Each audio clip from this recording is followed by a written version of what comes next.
welcome to February's Art Club. We've had to record today's session because we had a little problem with the live stream, but that won't stop you from working along with us as you watch this recording. Today we are going to be looking at getting creative and arty with ice, and I'm going to show you 3 different ways that you can do that. And that is celebrating the end of winter, because we're in February now, we're nearly in spring, which is very exciting, isn't it? So first up, I'm going to show you a couple that I've made earlier. We are going to be making nature ice blocks. So as you can see, I've filled, they're all full and they've got really beautiful patterns in there, sticks, leaves, anything you can find outside. And with these blocks, once you've made them, you can set them outside on your windowsill, you can set them on your wall, your balcony, or even if you add a bit of string into them, or string to something poking out, then you can hang it up outside too. And these are great because depending on the temperature outside, they could last for a whole day if it's freezing, or they might drip and melt within half an hour maybe. And as you can see, I've got these inside and they are already getting a little bit drippy and shiny. Now I would just say, if you're going to leave them to melt indoors, make sure they're on a tray, because otherwise you'll have a big puddle on your floor. So I'm going to pop these into my ice box now to try and stop them melting too much before I put them outside later on, and show you how you can make one of these at home. And all that you need is, let me just grab a few items. All that you need are some containers that you can find around your house. Maybe look for interesting shapes. Or I've got one that's just an old kind of sweetie container box. Plastic tubs, takeaway tubs, or even a baking tray can work. But before you start, have a little look in your freezer to see how much room there is, because there may not be room for a full tray like this, but there may be room for a little cup or a little square.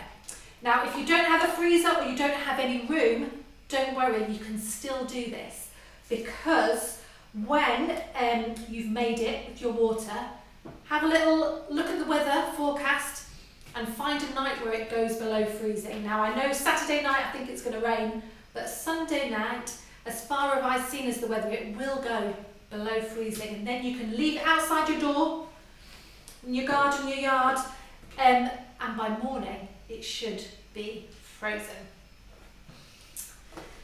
So you could use the base of a saucepan or anything. You could go big if you want to leave it outside.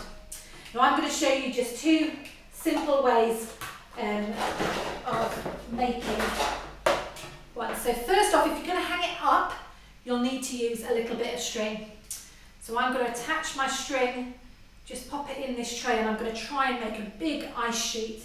I'll leave this outside and see. So first off, pour some water. Now don't pour it too thick. The more water you put in, obviously, the thicker the ice will be, the longer it will take to freeze, but the longer it will take to unfreeze. But we're just going to try and keep it fairly simple with just a small layer of water.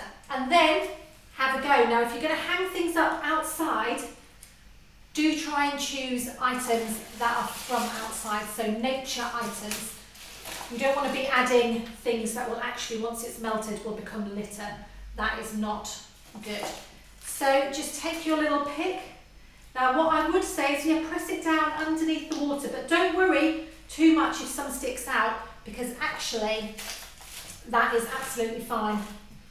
And you can create, now you could choose to either make a face maybe, or a character. I wonder if I can see if I can have some funny eyes maybe, do a bit of a nose, and that's kind of like a smile, or a moustache and a smile it could be. Once you've got that, if you decide you need a little bit more water, just add that in. Once you've got those, move things around a little bit more. And then the trick is to find somewhere really flat that it can rest. So if it's going in your freezer, make sure it's flat on a shelf, or if it's going outside on a frozen night, make sure it's flat too. So I am just gonna move this one down onto the floor and hopefully not get water anywhere. And that will go outside later on.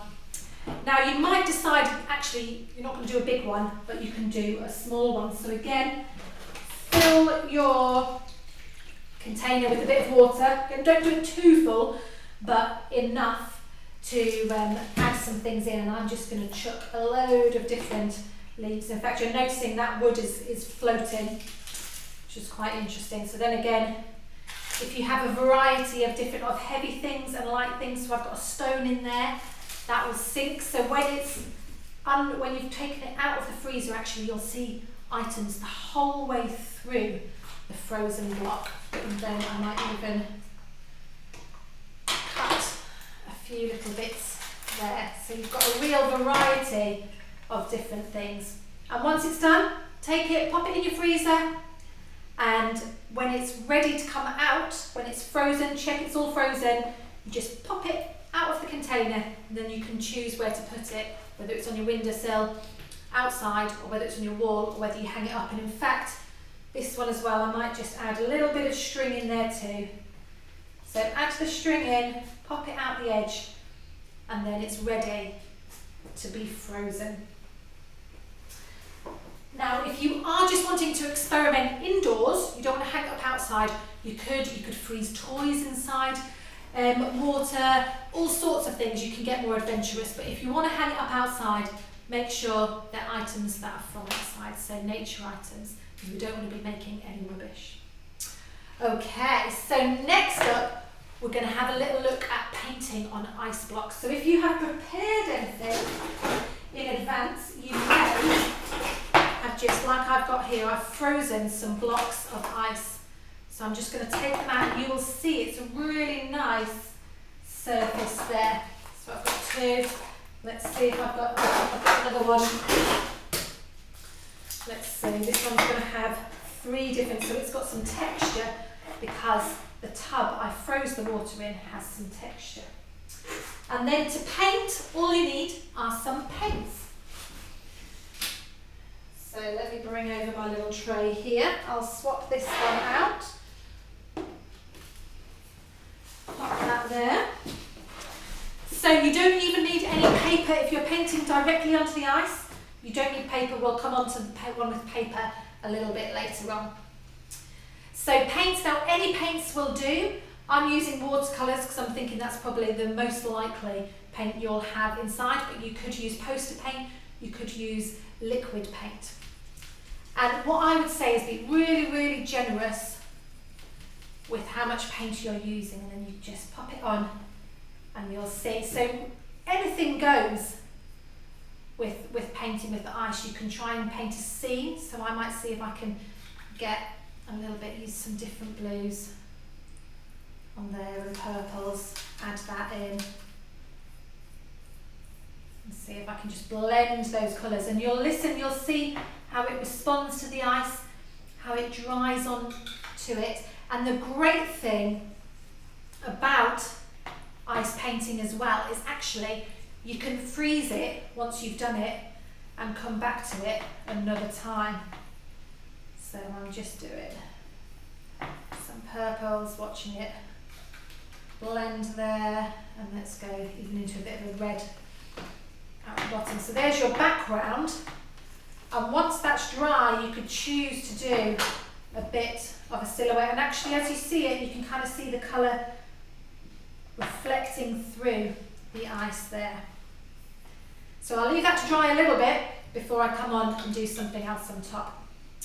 Now let's try this one. So I had mentioned if you have a little bit of salt, that is quite an exciting experiment to see on the ice. You just grind a little bit of salt on and rub it, and you will notice that that melts the ice. Obviously, as you see them salt spreading, if we're going to get an icy time, that is it. And then as you paint, there is loads of texture coming up, and you can just keep adding to that texture. So I'm doing some green colours here. That's it, nice green, and then we'll add in some orange maybe. So you try what colours you've got, try your paints. You can go really, really thick. If you don't like it, you can just kind of wash it off. Run your ice under cold water, not hot water, otherwise it will all melt away. Or start again, and then as you carry on, you can add a little bit more salt and see what happens, and really get experimenting with that and seeing what you can make. I'm just going to keep adding different colours here and allow it to go through. And also the nice thing about ice blocks is that actually you've got one side, you can turn it over, you've got the background there already, but you could paint something entirely different on this side. So there you go. So finally,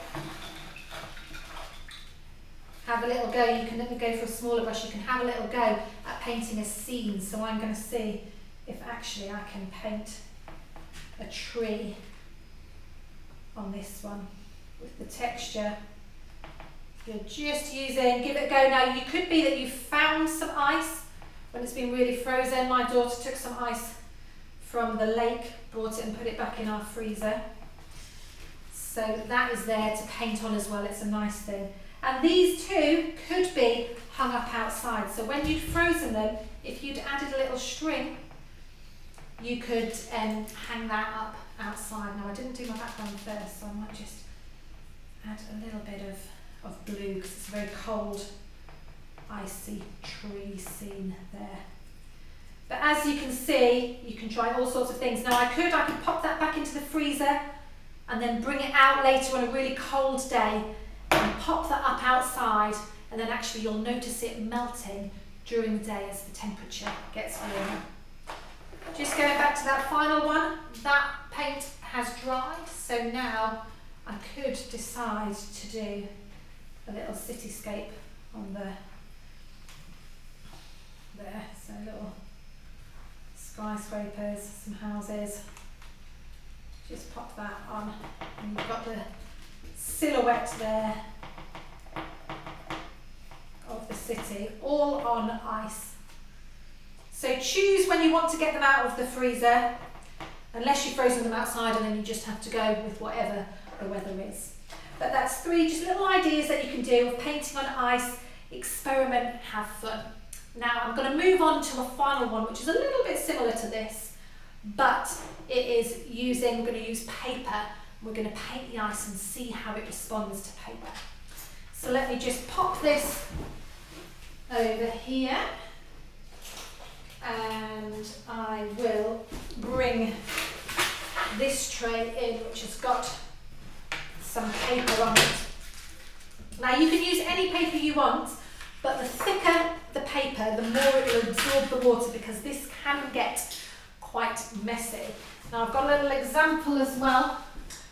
This is one that we made earlier, which again you can just see that it kind of has got really watery. It's got a lovely feeling to it, and you can see where ice cubes have been. So I'm going to delve into my ice bucket again, and I'm going to get a little bit, maybe not too much, a little bit of ice, and just spread the ice out. Now you'll need a little bit of space for this, because in the end you are wanting the ice to completely melt, and that's what's going to create your picture. So I'll move these. This is what we're going to work on next, which is painted ice. So, like we've done already, start painting. So you're painting the actual ice, seeing the colours. I think we might go for some galaxy colours this time. So we're going to have some blues and purples and pinks. So paint that, but don't worry, you can just let it fall onto the floor. And this is quite a good one to do if your house is quite warm. Then actually the ice will melt really quickly. So you'll see the painting form really quickly. And you can do this as a joint effort. It can be a number of people painting together. Just cover it, have fun, see how much you can get painted before it melts. And again, just watch how it's responding. to that ice. It's really fun to experiment with this. So just keep going. Choose all the colours that you want. And you could choose to try and make a scene if you want, or anything really. Let's see, let's go to the darker blue. And once you've painted them for a bit, you're going to just let it melt, and as it melts, you can begin to add more and more. So this picture here took quite a long time to form. So it started, and you can see where some of the paint went directly on the paper, and then over time more water added in, and you can see the way the water pooled and added different bits. So it's really good to experiment and try these things. Try and make sure you've got all that ice painted different colours. And then put it aside and let it melt and see what picture you will come up with that. So that is one, and I've got one other one to show you as well. Now I wonder, I'm going to see. Now I wouldn't recommend, if you're doing that, make sure you keep it on a tray, because obviously when the ice melts, it's going to go everywhere. But I'm just going to move that off for a minute to show you one more. And this is an old egg carton I've frozen, but in fact I have frozen it, but I put some paint inside. So this is a really nice experiment to make. You could freeze lots of different blocks. If you don't have paint, you could try food colouring, and then almost we're going to use this to paint with. You could leave it and just watch it as it melts, or you could begin to kind of use it and see. You can see some of the yellow coming out there, and as it melts a bit more, you're watching, so you're making different marks with that ice, almost like crayons, you can see, but as it melts, it's going to show, it's going to change and get different, so you can see. So really tactile. Careful, because your fingers will get really cold with it, so you might even want to put gloves on while you're doing it, but you can have a lot of fun with that ice and leave it there to see the different colours of it coming out. And you may choose to leave it like that, take the ice off, use it on another drawing, or keep the ice there and see what happens as it begins to melt a bit more. And you can already see on our other drawing that it's beginning to melt, and you're getting pools of water, and it'll create a really nice abstract design with your paint on that ice. So there we go, 3 different ways you can make your own. Oh, my ice block has got other ice in it. Make your own ice block, nature ice block to hang up outside. You can paint directly onto ice, which is somewhere else. Paint a picture onto ice, or paint with the ice. Actually painting it on there and using the water of the ice to add to the picture, or using paint in the ice to actually make your own picture. So I'd love to see what you get up to. Share your ice art with us. Have fun, get creative, record what's happening, get experimental with salt as well, and do have fun and enjoy yourself. Goodbye.